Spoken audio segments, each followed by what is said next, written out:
pasal tha vom sa ta bung thum na ziak tu ms rote riang von thai choi sai tluang vomai min zui ro vom sa tan anti ta ka chuan vom aya le sai tluang a chu tho tharin an u vom sa tan hung chu an zui ngal zata kho chung lam pan chuan an in zui chuak ta nga la tai te phim khur ro o in lo let le thuai don nia anu chuan an ti zui lau lava zan lama an tlan thlang na kor chu zo chho zelin an liam thlang na chuan an chuak chho le ta vom sa ta hlau thon ang nge in an in chu alo kang ral vek to kang bang ti lo mu tur aom ta hau lo au tu na chuan in kan nei ta lo khoi ange kan om ta kang ti in vom aya chu atrap fapa sai tluang a po a hril hai hle mai u vom sa alo vara plak em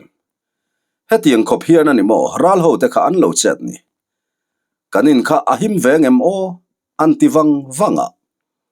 vom sa ta ero eng soi lovin angoi wang wanga angai tuana ero akal thui hle ni sai tluang a hi pasal tha sai ka pa fapa ania pasal tha ral ne kan upui pitluangi ero afa te pathum nen ral kutuarin an thi ti kan soi to kha ma se an fa uber ral kaya ero achin riat ani tatlat lo eng po ni se naw te u sai tluang ate in lama chuan phei chin phot mai teng u alo him mial mai thei sin vom sa tan an ti chuan sai tluang ate in lampanin an kal ta nga la sai tluang ate in po be sei tu renga om lo eng kim mai chu akang fai em vek ringot mai ani nau pang mai tan chuan soile chuan tur awahan wang don em ngoi te u ral kaya te in lama pheilo kang u miang ti in vom sa ta chu atlan ngal vuta vom aya te pani chuan an zui ngal dora rin lo takin pasal tha ral ne ka te in chu alo him lau mai le ma se thil du om lo tak mai an muta an in kota chuan nu ber pitluangi chu apuan bi phel nia in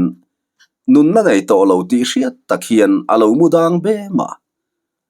ataksa chu thi senin abual zui mai boka lu kapuya chuan afa te pathum ruang chu alet ngat mai bok saite vomaya nen khan kom nuai vel te khu zuk en kwal zung te u ral kaya om ve hau lo ania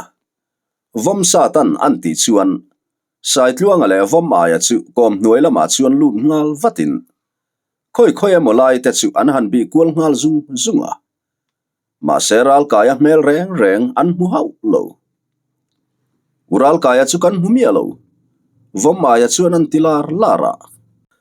a khoya tak chuan omang mo ruang la mu tu rom lo athilo nge ni ral ho te khan an man ve jok tamayem ni don ti chu vom sa ta chuan angai tu rawa eng po ni se naw te u local ro u nutluang ita ruang hi helai de wa hian da thang u vom sa tan an ti chuan sai tluang ate pani chu an tlan chho ngal thuaya pitluang ita nu faruang chu mun khata an han da khoma khoinge tikhan lo omula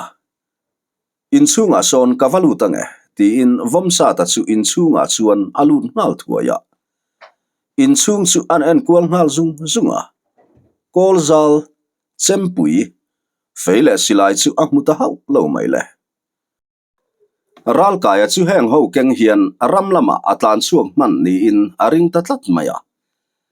ma se tu nang huna chuan a chung te ngai venaron let le om tak hian ya alo let le tami boxi lo chu makati hle ani khoya chuan om chemo anti supa fai rel bel chuan honga fang fai thanem takalo oma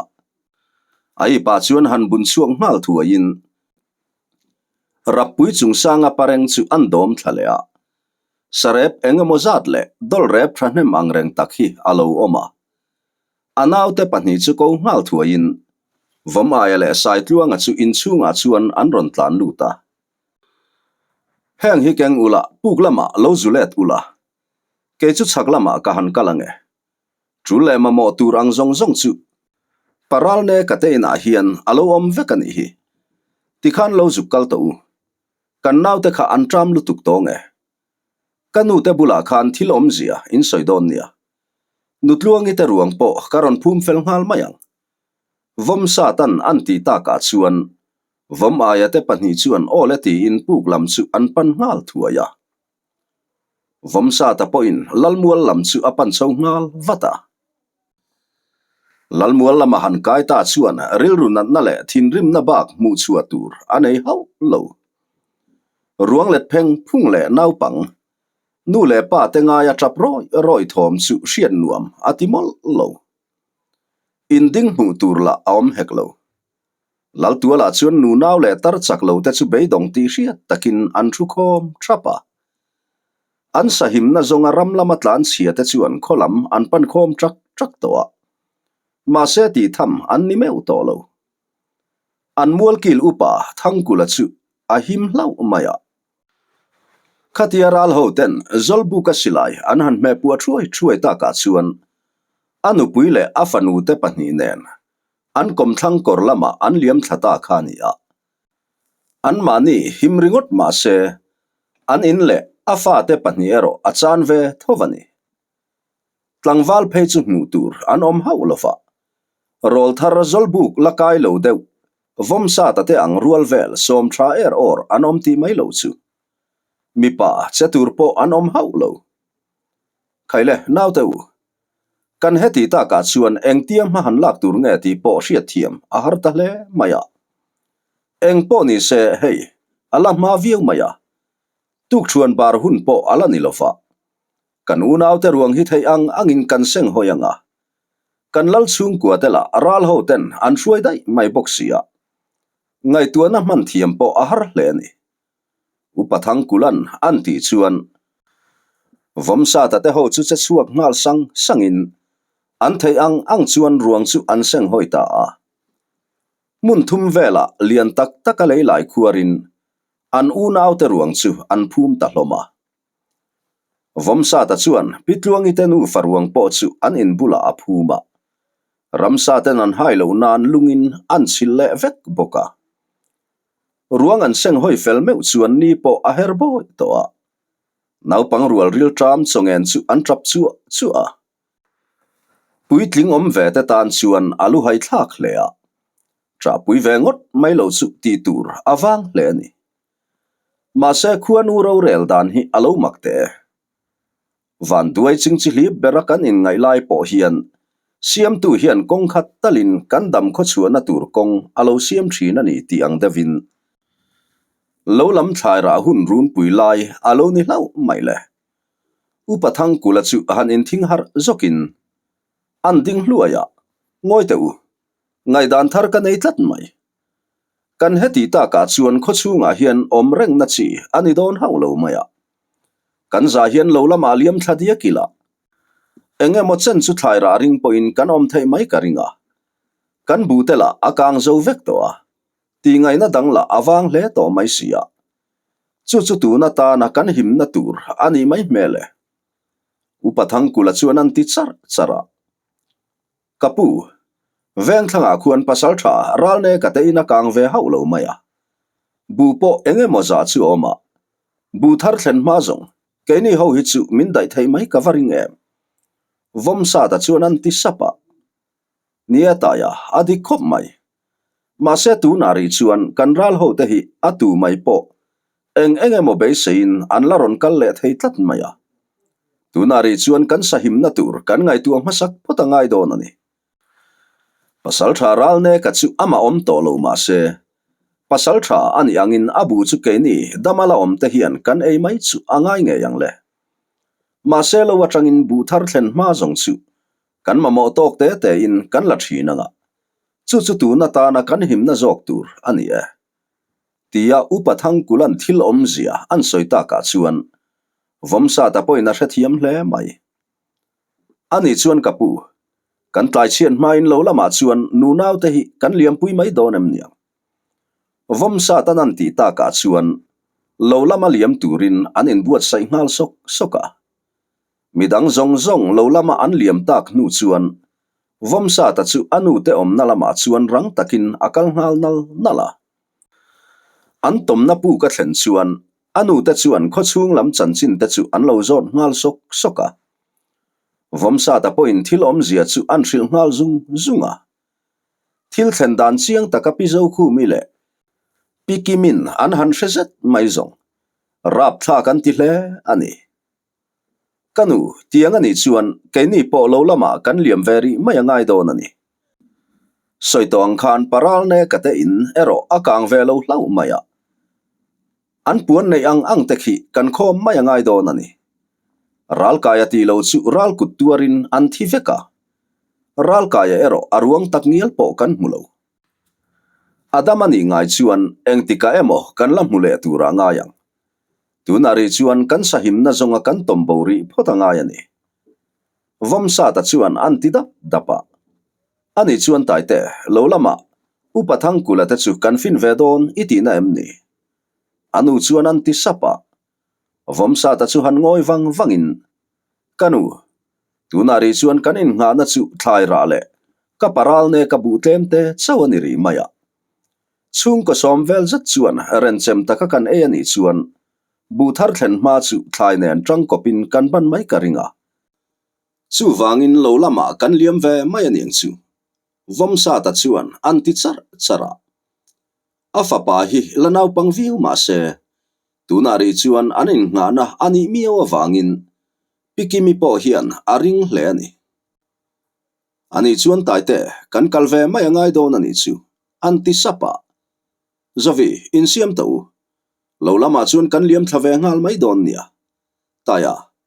nang po cho kha han bar zung la ikal thuayang u pikimin anti le ta ka chuan vomsa ta chuan chotlang chu aka khatin an no lut mola akut thing pharin akham ngal thuaya kho chung lama tanga lo lampan turin zan lama an lu thak na korlam chu an pan chole ta ngala tu chel din rual lovin tlang kara turni pui voi tama herliam le toa mi har salo rethei pachiale van duai chingchi hlip tan po ni se tung chowakal hring mi tan zong hun chu angkhat vekin akal ngai na kal mu renga minei nung chung kwa ni wangin hun khat po sei thei ani lo ang bokin mi van duai le rethei riang vai tan po hun chel din thei ani bi khau lo ni hnuaya leng thil nung le nung lo te ta na kan chan tu ra siam tu ro rel dan ani miu sia chutiang bokin len lung khua chuan run ato tangin tha avele tareng maya chen na tur in nei lo ta chu lo lama an kho sata kha ania thlai ra le enge moringin an kho save noa an chung le kuatena an thi san tak nau pang then khatte po tu na chuan an hun tona chel taka tuar thei turin an inzir thiam toa lungoi takin an om veta hetianga hun an han mang tamai hi chu natero anangai ngai hle ani an han in mu khom trak ta ka chuan chung ko som ni lai mai an lo la nia lo lama kho sama ni se kha an vei meu chuan an nun phung apa ngai to hle ani an ran nei ang te ne na lo lama liam thla kha an ni hlom boka ar khuang ri le ui sen rol hriat tur a om zuta kho chung ang ani hot to mai ani sial te po tu ta tilovin anin an kol trom veka tu ma in phatsan an tum hau lo bok ma se heng zong a hian mual kil upa thang kula chu apoi mo hle ani atu ate ma in lal dang bel an tum hau silo karlova kan bu po athleng to mai dona chumi ma zong chu thlai ra le enge moringin kan kho sa thei mang chu an titlang threwa chung ko som ni zat an ni ta ka chuan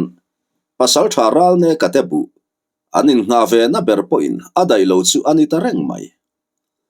ma se tu ma thaphang le mang ang an om hau lo eng po ni se khuanu zara eng tika emo chuan leirem kan ra hun chu ala om le nge yang tu nari chuan thi le dam kara leng kan niria heng kan bu te hian ra han chua ve phot mai sela eng tin tin emo a khosak kan rel chho zel zong angai do ne tuna chuan a chia pala pin kan tumbu armen ra mai zong ani himo helai hmuna po hian rei kan khosa theingu tangemo hetiang ani hrim chuan khothar kan kai mai ngai lovang ti po kan soi theilo ve upathang kula poin ati chuar reng ani kaizol lal zahua ta chu ahlim hua hle maya tuna zet zong adu ber a hlotling ta boka a kho che vela la lal ro puile ram nei lian tia hriat alo ni to bok nen hani dai dukina vun reng to mai ani len lung khomi le sa aman khom tela tuna chuan chak triau kam de pa om thing lian lal apu zapau lian bula thi le darin a thleng zo der to a laldar khu matenu pa po tuna chuan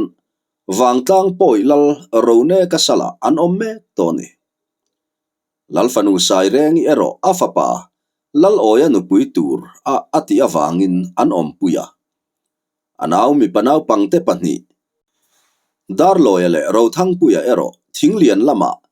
lal zahuatan athon liam ve ta dai khania sai reng i thin lung chu anavong vong hle ani he an van duena la ka tang hian engtika tak zalen ve angmo ole ka pasal tha te u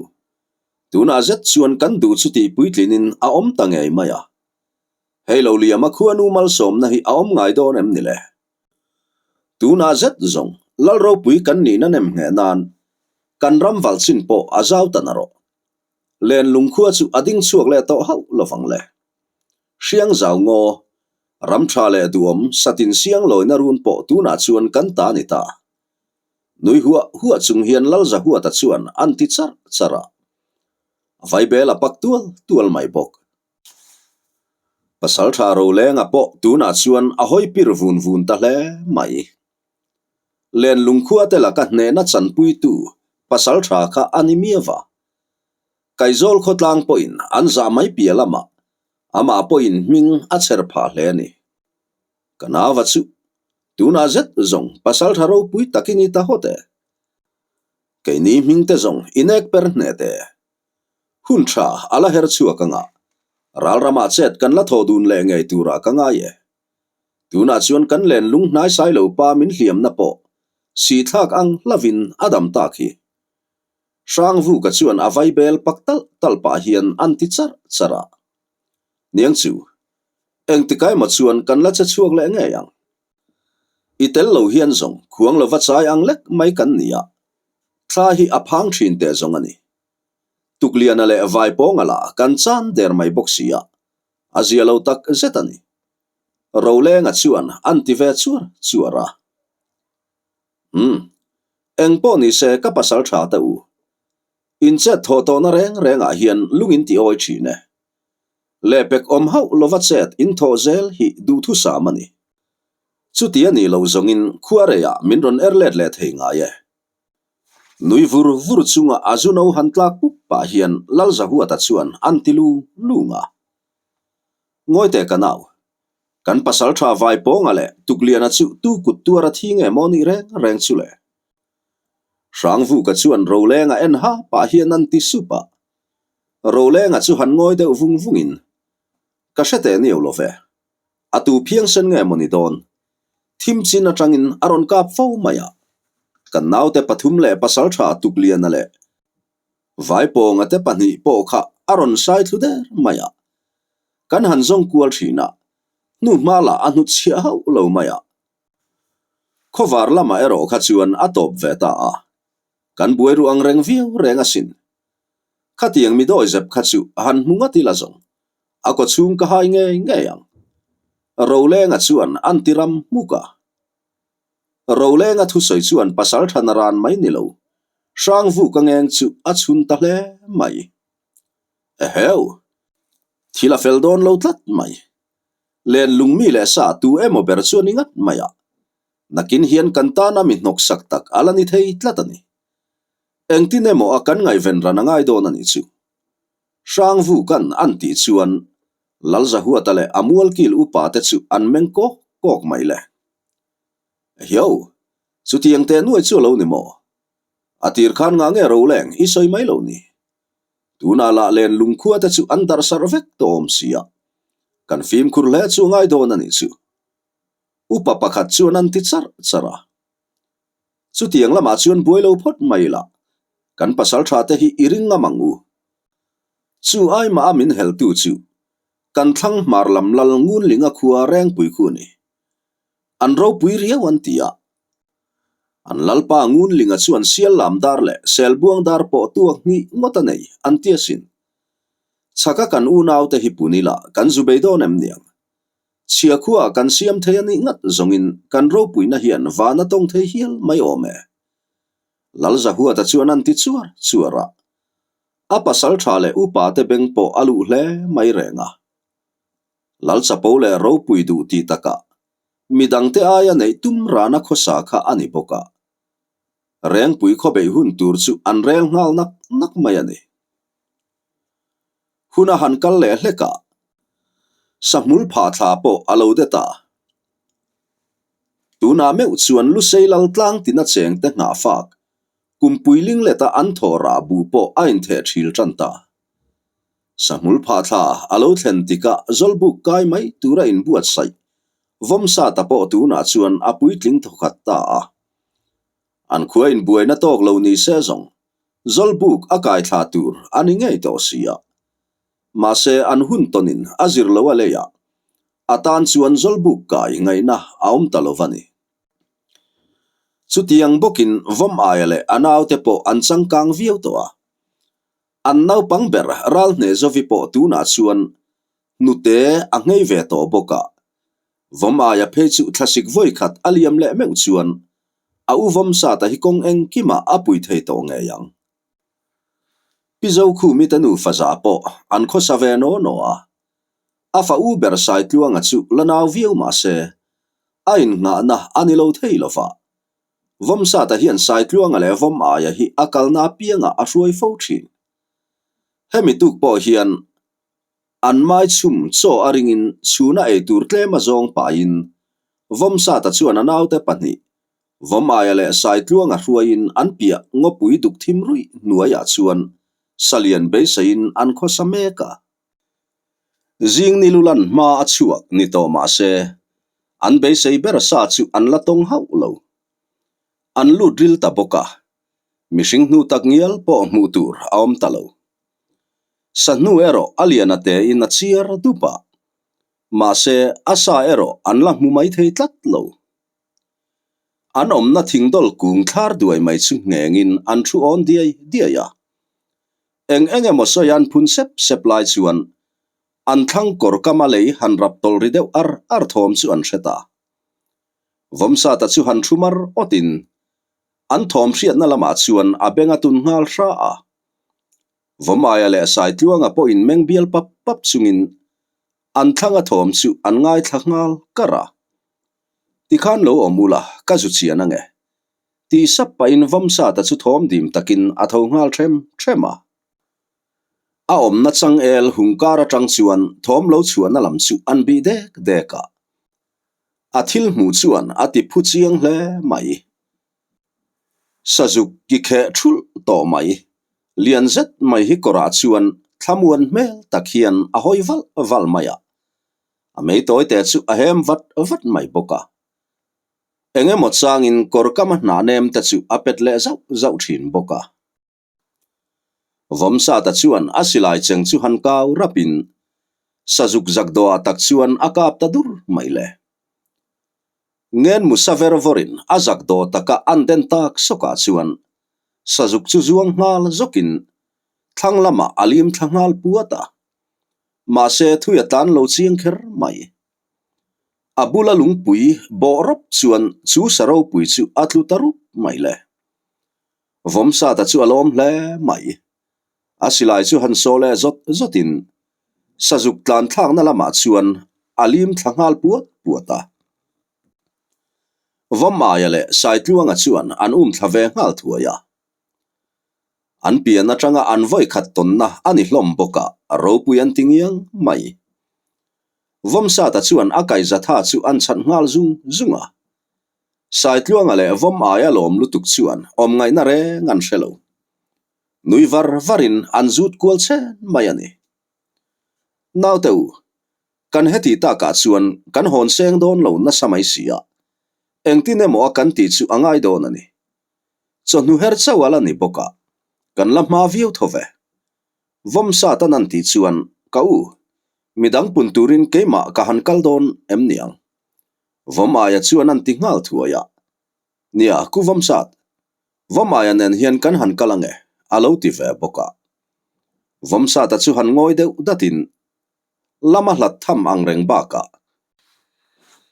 tupa main an la dai dar lo ngopui hnuaya anaw te pani han kaltir ngot mai chu dikberin a hretatlat lo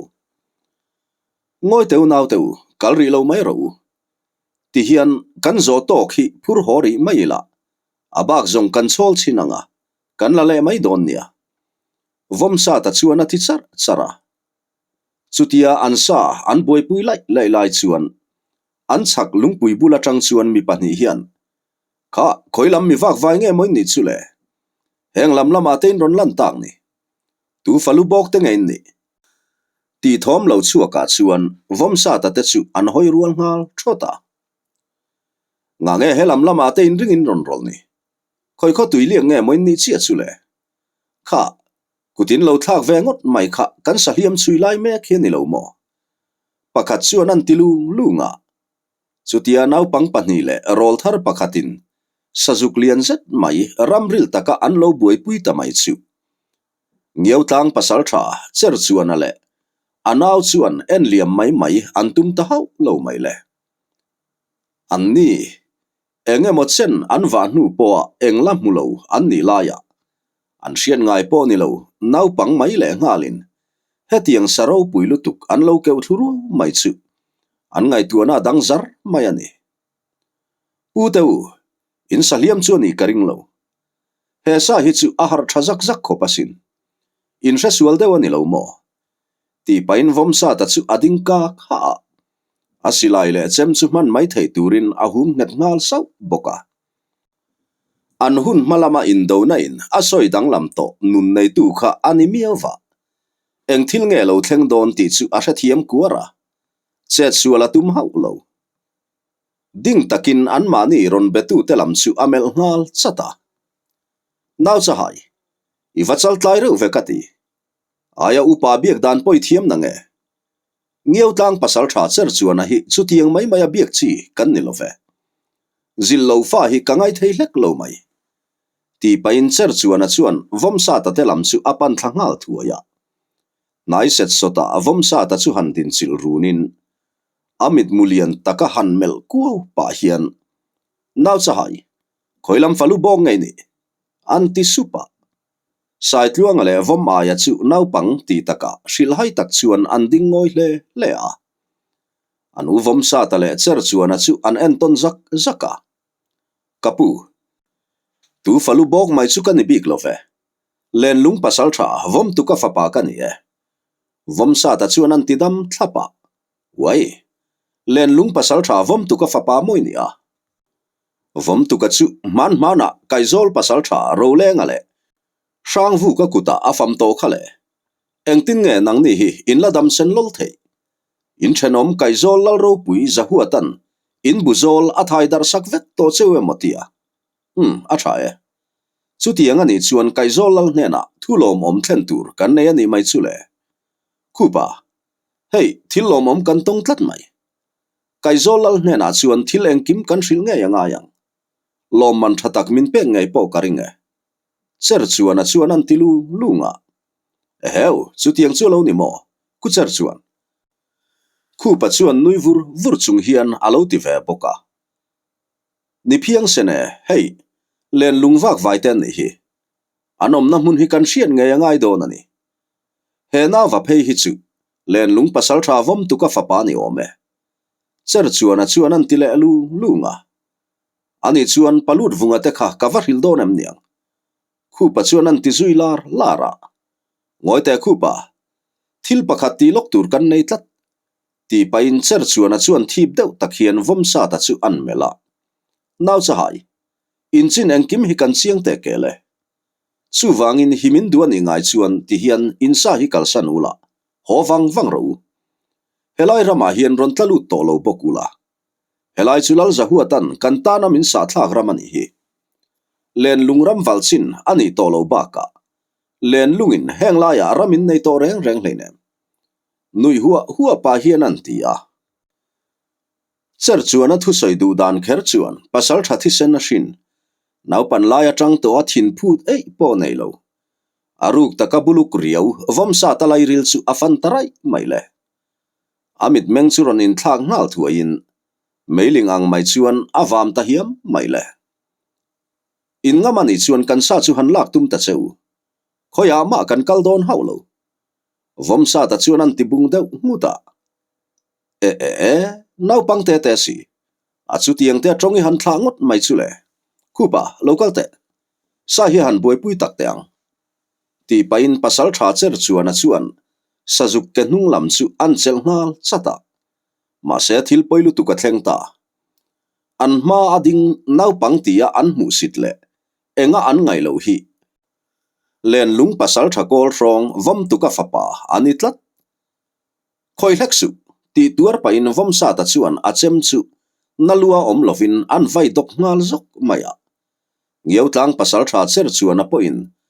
ama ading rol thar chu ti maya a che du mai arin lo awangin alo in ring lo na samai sia le po ati ma a chem hriam takin adar uai nop khopa aron sa fu tak chora chuan cher chuan a chu ek deuh thotin leya chuan a thing ngal noka chu vele anau khu pa chu au deuh thatin a chem hum chung chuan vom sa ta te lampanin atlan thanghal buana chuta vom sa ta silai chu han puak durin khu pa chu a hlom ngal top mai boka mit khapkar le ka chu tiang thil han thleng tamai chu nau pangti taka sai tluang ale vom aya hril chu a hai hle mai ka hovin an u chu an meldun wanga khatiang kha thlen karing mielo sai tluang a chuan an ti baya ka u an suale mai khami sual pa khathat lo ro vom aya chuan a lo ti ve khava vom sa ta thin rim kal tluang lak lo chu arum hut to maya pasal tha I trong tamma ma ka ti reng ani lal za huata sangoi zon pui te reng hi vom sa ta hian kada tha zel don ani helai ram re a hian in ruang hi ram sa te ei turin kada don ti pain cher chuana chu an chuk mel runa cher chuana po adar liama tanga thi sen chik puat hup chung chuan theilovin vom sa ta chu an mel troka athin rim hle ani ti hriat takin ameng vam ham mai bok nau cha hai iche dan ten om zeta wang hian ila tur don khop ti hi hriang che I thil ti poizia hi I hrelo wani ngeu tlang pasal tha kuti thla ngam ngatania thil poi takiti ani tuna chuan ngeu tlang mit naute I khoita khoi hmuna po omla ngeu tlang pasal tha ten an ron zong zel tong che cher chuan an ti tham triaka ania nu enga soile chuan tur om chuang le thile damkara leng chu kan ni sa reng tolo ti pain vom sa ta chuan asa ta chor maya vom ayan ka u atok to tia apuan ventlang an po meu chuan ngeu tlang pasal tha cher chuan mela loya nei talo mu sheom khopin adar nuai mayani enge mo chen an din deuh wang nu chuan vom sa ta thin rim lutuk chu azia deuta ngai tuana fim man angai ani ti chu a thathiam ngal thuaya an hui deuh papa anau te pani chu han mel zavin nau teu heng mi te pani hi engtine mo kan ti chu angai don ani kan pia chang el kungkara son nu pheng u miang vom satan anti tak supa chuan cher chuan ale anau khu paruang chu an pia chang el kungkara chuan an da ta ngala engpo ni senau teu kan heti taka chuan muang thei kan ni tolova rang taka kan chet sok angai don ani kan sa hi in zo tokin kan lep thla hlokanga in pani in local pui wang don nia kan kalna zela khan film khur takin in let le wanganga keipo karon kal ngal thuayang in thlentika upathang kula khathil omzia in shil ngal thuai don nia vom satan anti chuan vom aya te panhi chuan ole ti in lu an lo buve ngata an sa chu adar panhi han phok lokin vom aya te panhi chuan an kalpui ngal wanga nie midang lam vom sa ta hian hetia anaw te panhi man mo taka atir liam hian chan thata ka neya heng ang rampil rila an mani ron bei ngot tu te hi panhi lek chu an ni aring haulo khoya emo chuan an thian dangte an omaring tlata eng polo thlengse anaw te panhi buai pui ngai nen chuan atan set lak a hardon ani tia hria ta wangle an sahim nan atir liam thuai khania vom sa ta ngai dan hi asual lo hle mai bok ngiau tlang pasal tha lut vungale akoi pali te chu an omna lungpui ngengin an thu on dia an be sei ang sa an la mu mai lo awang chuan an be dong ru ang reng to hle ani chutia be dong ang reng taka an thu thap lai chuan an pia mual ruam deuh laia silai voi khat han puak thor ri chu an reta i hile pasal tha cher chuan ate panhi chuan an kap ta ngei mai le eng tak chu ka pangmo tiru han po thu yang miang ti pa pasal tha lut vunga chu tho thurin silai ring na lama chuan phur takin akal ngal vuta akoi te pali chuan an zui ve ngal zat boka vom sa ta chuan asilai hlo chu han so le ngal sokin eng mongai tuin abula lung chunga chuan a thu wanga a chak muala tang chuan tong deuh lung thom a hreta tlat mai arin ange in an mani beitu ta chu pani chau an ni lo ti a chiang ta hle mai rang taka in sa seng ngal thuain a chak her se kung phena chuan alut ngal thuaya naw tu kan thlang ruam khu ni nge yani silai puana kha ti lung pain pasal tha lut vunga chu an ku roya chon mai tu anom tak lova chuan thlang dewa khuan tol thale hret tiang naw tu kan thoman hre phak lo po ni ma na ti sup pain thlang lam chu an pan thale ngal thuaya e hiau naw tu kulaya khu saruang le treng mai sajuk le ngal kan thian ten ni nge yang ma se khoyang an ni hian omang le ti pain lut vunga chu atlan thangal ruaka ma se saruang omna an thlen meu chuan pasal thanaran mai ni lo lut vunga ngai chu athata hau lo mai le naw tu thil fel lo om tlata ka riat ni he sa hi enge motak chu ani ngei mai kan thian te hian buaina enge motak chu an to kaningat mai a ti pain sulai vel chu an en kual ngal thuaka voi tam takral lo be tole pasal thana mai lo tak chuan thil fel lo lian taka thlengani ti chu hai rual lovin a hrethiam ta naw tu kan thian te chin hi kan chian watanga ye helai hmuna hian in beina thlengani ti ka chiang te kele film khurula in man ruwa te khaman mai thei turin lek ngal vekro lut vunga chuan an ti ngal thata anaw te poin an thal le fei te chu man mai thei turin an hum nget ngal sawa lut vunga ngai thalo chu avei kual thuak to maya naw tu helai vel hi zau deuh zoka kan bi fi angai don ani kan thian tela there takin an re thiap to mai boxia eng thile motak chu an to kaningat mai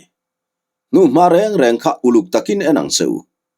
hetiang ngot chuan thila fel lo tak zetani ti lung pa hian an pia vel chu abi ngal zunga chuti lai mekin an chak lokatang chuan len lung rol thar huai sen thin phut ei po nei lo chuan asilai tin ko wa chungin athlir rengani ti reng an hre hau si lo chet suala atum hau lo vuka korkam le lam kha kharanen khan han kai teu chak deuh thleng han kal ula hei alan dan chuan hnu achiau deuh riau maya naupang hnu om tak po ka mutlatani an ho tu pa lut vungan an ti deuh that ta ka chuan vuka le khara churang takin korkam le lama chuan an kai ngal zata vom sa ta chu angai tuana buai tamap mai le alam panami pani ron in ban chho zoi te chu engtia lo ma chon tur nge ti chu angai tu ngal rawa silai han met puak ngot se mi panga lai an ni boksi ma se ngoi san mai chi an ni hau silo eng tika emo chumi te pani chuan an ron pal chuak ngei dona chumi tika chuan buaina a chuak don tho ti chu a chiang hle in sa seng na tur mun rem chang tha anei lo vai zongin heng ho kuta hian mual aliam ngei don ani ti chu a chiang hle ani a chak lungpui chu han mel zokin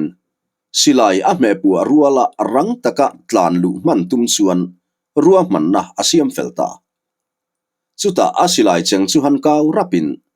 alam pana local vu kale khara chutin ko ngal zatin ama sa zo ka kal khara chu athur ngal nala anin kara mautlu khatlo liam aom to lovang tia chulai ngo pui khok roi khop chuan asilai chu aka puak tadur maile khara chu anunga athian pa deng dotin aleng phei ngal lopa an pani chuan an lum thangal nok mai bok chu vele vom sa ta churang takin achak lungpui phen a chuan tlan chho ngal zatin asilai chu an so le ngal zota han hoi kual zakin a om na mual let liama lut thaturin aduk chho ngal pura heu naw teu in ring ro phen tur oma piang kha phen ngal thuai ula be se aya main min thong tat mai ti tuar pa in lut vunga chu kharale vu kalama chuan atlan phei ngal thuaya vuka engei nan tin vuka chu an kai tho ngal zata vuka chu pai deuh khata tho themin apuan ven han siam that sat pa hian mai chuan palut vung kan chak herse kung phena tangkhian ani minron ka ni thian pakhara chu kan chan der mai thinrim khur deuh hlak chung hian vuka chuan anti supa lut vunga chu han rum deuh mutin shep tak chuan pakhat chawani ngeyang le pasal tha cher chuan ale khu pa po kha tuna min be tu hian abeya ni ngeyang damin kan chua tur ani lo naw teu kan chak herse kung khi hual ngalang o tuna thuai vat lut vungan anti tuar ta ka chuan herse kung chu thom dim takin an hual ngal thuaya an mani ron be tu chu herse kung phena chuan an muta hau lo mai chuan engmi po ni ro sek ka don nge sei ka vai bel don ngiau tlang wal rual ta thong ngam khopa huai sen chu han be tak takila ti nia anuam done ti sup pain lut vunga chu an chak tlang zol lampan chuan aduk chho ngal pura anaw te poin an zui ve ngal zata tlang zola chuan han ding khom deuh thapin an thinrim tlang hle ti hriat takin an meng tur khu mai hloma an mani ron be ngot tu chu chua an tum hau lo ti hriat takin hachang an thial rap to mai ani khara nangni vutanen tuna kan omna mual samur then zela hian chuk zong in kal thaula treka nangkulanen saklama hian kan omna mual hi zo chho par ula enge mochena marloi lam theta khan kham bak bahai ang reng tak alo omanga chuta tang chuan chuk zong in kan omna lam hi in ron thu thladon nia ke ro ti hian ngil takin alaya hian karon kalve thumanga kan ral mualet liama son sabual zol rai thadeu maya oma chulaya chuan kanin nga khom don nia tuna cha chuang nga lang o lut vunga chuan an ti deuh supa anaw te po cha chuang ngal sapin an kalna tur lam thewa chuan an liam ngal thuaya tuna zet chuan ni po a her boy to vom sa ta chu anaw te kalna lama chuan nuthup pa chung zelin man mo takin atlan duk pura anaw te pani khan khoilai tak thleng to angmo lo an thleng hnai to angem thleng to ta se an saphur tur hian midang te nen lo kalin he buena hian tum lo puin ron in barlut ta hlom se thilpoi taka thleng thei don ani ti te chu ngai tuin a hlau thong ru hle to midang te lo thlen ma nge ya he an buena hi achin fel man ngei angai don ani ti chu angai tu rawa chu ti rualin heng mi te hian an kalna hnu chu an hmu ani vai zongin apoi theile don ani ti chu a hra chiang hle bok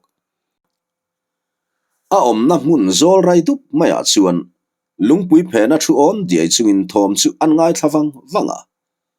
Thomasian mai tak lova chuan athlang kora chuk thlain atira an omna lam bok chu apan chole ta man mo takin lunga chuan a perkai thau thawa enge mo chen kor azo chho nu asazuk ka na mual athleng phei trep ti a chuan amazon mual pangper kor kam depa chuan hanku deuh khar thom chu a heta vomsa ta chu om na lung chunga tang chuan rang taka zuang thlangal thuain abula thing tuai ke zung pui tia vel kor kham zonga tlu chu hansat fik mokin a mor chu uluk takin anzuma chuta thom dim takin a thom hriat na lam chu apan chho ngal hriau hriawa mautluk livel lo liam akal man lovang tia a omna kor sui fin tu hersakung omna mual korte a chuan alam panami pani ron inzui thlachem threm chu muta abul thing phena chuan biru ngal thuain a thing tuai ken chu ahum ngen ngal sau sawa chumi te pani po chu an fim khur hle ani ti hriat takin an hoi shek sheka an thal ken chu ka chua mai in ringin an hum ran mai bok a omna zon an ron thleng trep to ang tia pakhat chuan thiana helaya hian kan in thir lokange kan misual pa chu heng lai vela hi chuan atom lo ani karing riau mai kan in thir zonga palut vunga soina sabual zol kha kan pialok sonia khalai korpuya tangkhan kan pan thladon nia kor chua son min lo ngakla karei lovang anti tak supa chuan pakhat zok chuan lu han budeu zavin ole kalo nga kangse ma se rei lo la kan thian ten min lo ngak reng to mai theiania ti supain korpui chualam chu apan ngal vuta vomsa ta hnung chon zong tak chuan dingin chaklam le thanglam chu enin a hoiton zak zaka a fim khur hle ani chu hun rem chang toy te chu vomsa ta chuan omzenei lo valiam tir atum haulo a thing tuai ken du thu sama asui zum verfor chu nalua om lovin an khodok ngal zoka chu pa hnunga chuan tlum ngal thoin a hnuta dinglam zona chuan atlang zok maile chu pa po chu han au deuh thatin le a chuan a let ngal topa ana hle ni turani a keleng ai chungin a ang chap chapa chutia a thian pa han au deuh thata chuan thiana engthil nge ningai ti pain in thiar jok pa chu aron tlan phei ngal buana anung zanga thing tuai burvu chungle thisen bonuai chunga a thian pa le alo let nga maya mu chuan chu pa chu a au ngal thata ring fe in a thian pa chu a ko ngal tur mai boka a thin rim chu a in ro sangal tun mai bok chuta vomsa ta chu a omna tanga dok chuak ngal zokin kha ke ma vomsa ta kaninga ye ti pain a thian pa boi so ma chu pa kun lai tu khuma tak mai chuan a chem hriam baklar mai chu an chuk vai ngal puwa ta chem hriam takin mishing ti sa a sarik no chak rual chuan